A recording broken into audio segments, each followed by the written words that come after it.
Hey guys and gals, when I went to go buy this knife, this is the Benchmade Griptilian, there was only one knife that was in pretty much direct competition with it for me to buy.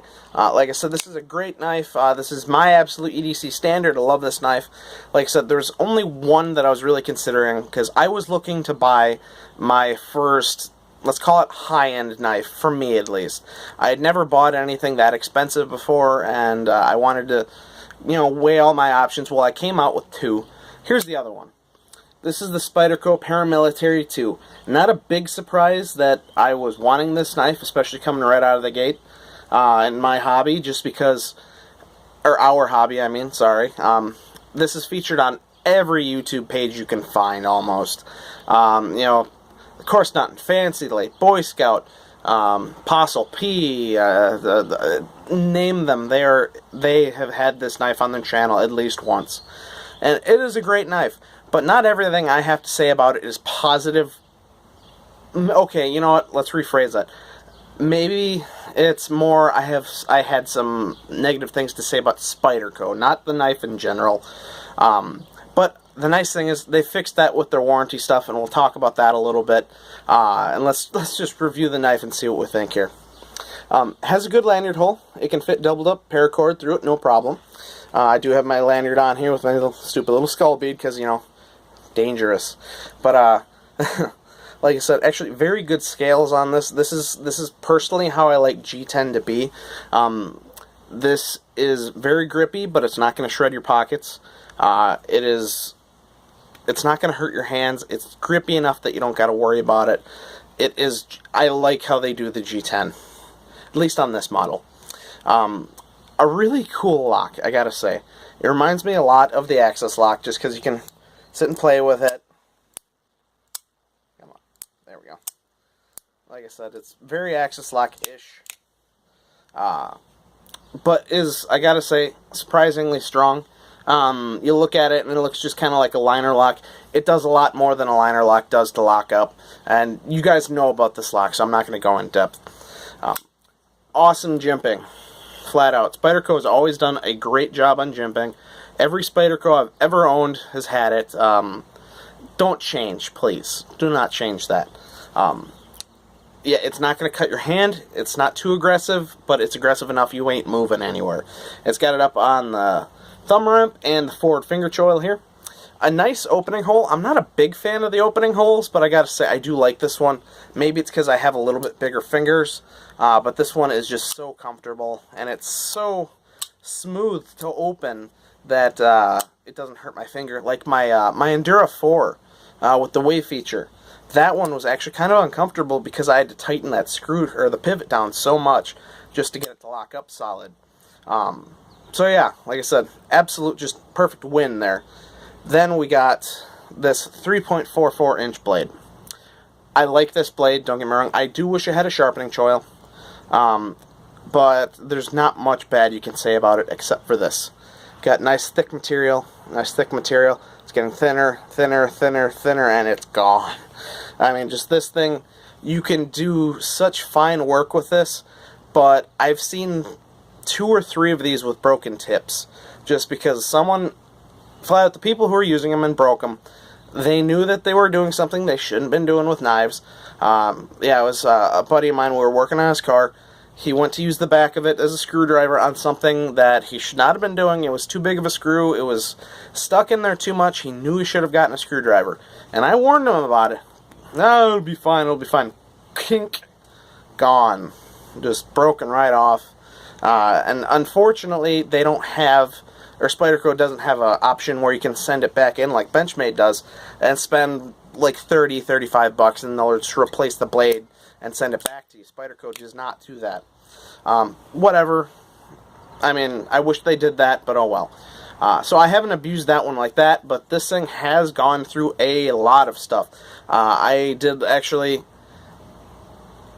batoning this halfway through a small tree, like the late Boy Scout did, just because I was curious, and because at the time I was a little upset with this knife, and we'll go over that next. But like I said, I was a little upset with it, and I figured, if it breaks, I don't even care. Whole reason I was upset with it is because this thing has blade play side to side. I was able to tighten it up a little bit. You used to be able to actually hear it. I don't know if you will be now.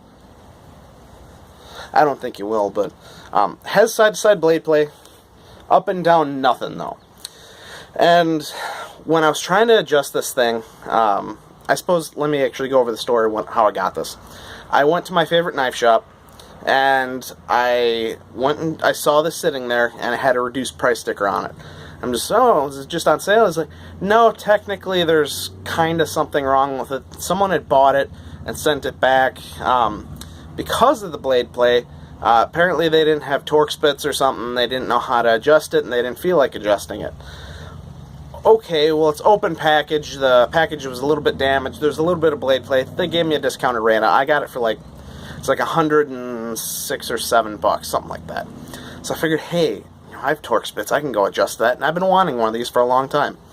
So I bought it. I got it home, and in the process of adjusting this thing, I stripped out every single screw on it.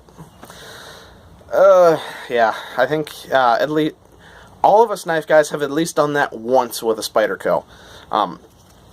For some reason, Spyderco uses, okay, let me change that. Used to use red Loctite. Just recently, they changed their warranty policies, and that's actually the only reason you're getting a review on this thing from my channel. They changed the warranty. They're going to stop using red Loctite, and if you disassemble your knives, it has no longer voided the warranty. So thank God for that, because that was just stupid. But now, honestly, I feel good enough about what they're doing to maybe try and get this thing fixed. Like I said, though, it has a tiny bit of blade play, and all these screws are stripped out, so I'm going to be mailing them, or emailing them, and I'm going to try and get a new set of new screws, or if I do have to send it in, I'm going to send it in. I will do a follow-up video on it. But like I said, with their old policy, it just gave me no incentive to go and try and get it fixed. I mean, yeah, I have this knife, and it works, don't get me wrong, but I wanted it to be perfect. And it never was going to be able to until I fixed it. So, that's a good thing. But then, like I said, everyone tells me this thing is so ergonomic. It's so perfect. I hear it on all the channels, all the people that have them. This is the best knife. It's the most hand-filling knife. It's good. It's not great to me. Just my hands, whatever it is. This isn't the perfect knife for me. Personally, I definitely prefer my Griptilian here. Any day, I will choose the Griptilian over the Paramilitary 2. For tip strength, for ergonomics, anything.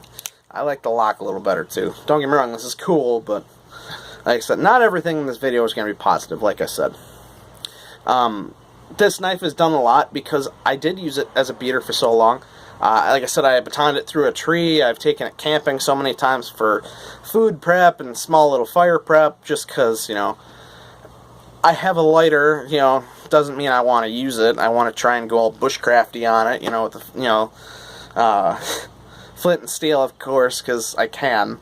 But, like I said, this is a good knife, maybe not the best knife for me.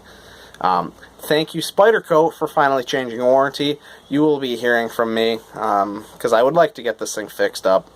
And, yeah, guess I don't really have all that much more to say. Let's do a quick size comparison, and then we'll let you go. As always, Benchmade Griptilian first. The Griptilian will have a actually slightly longer blade, by like 0.01 or something. Definitely a shorter handle on the Griptilian. And sorry, I live near an airport, if you can hear that. Like I said, definitely a shorter handle. And also much thicker, too, on the Griptilian. Then, the Kershaw Blur. Will have a shorter blade, shorter handle length. But still a very good knife. I do definitely love the Blur. And just for fun, just because of what I'm carrying today, it's the Buck Marksman. Longer blade, shorter handle, but this thing has kind of an uncommonly long handle, so, and this is another one, I gotta say, that's actually really fun to play with. If you haven't checked out, the Buck Marksman, what was the number? The Buck 830 Marksman, go give it a shot. This thing is actually really cool. Alright guys, thanks for watching. If you could, please like, share, comment, subscribe, all that good YouTube stuff. Let me know how I'm doing, and if there's any knives you think I should check out. I do appreciate it when you guys do that. I really do. Alright, thanks guys. Take care.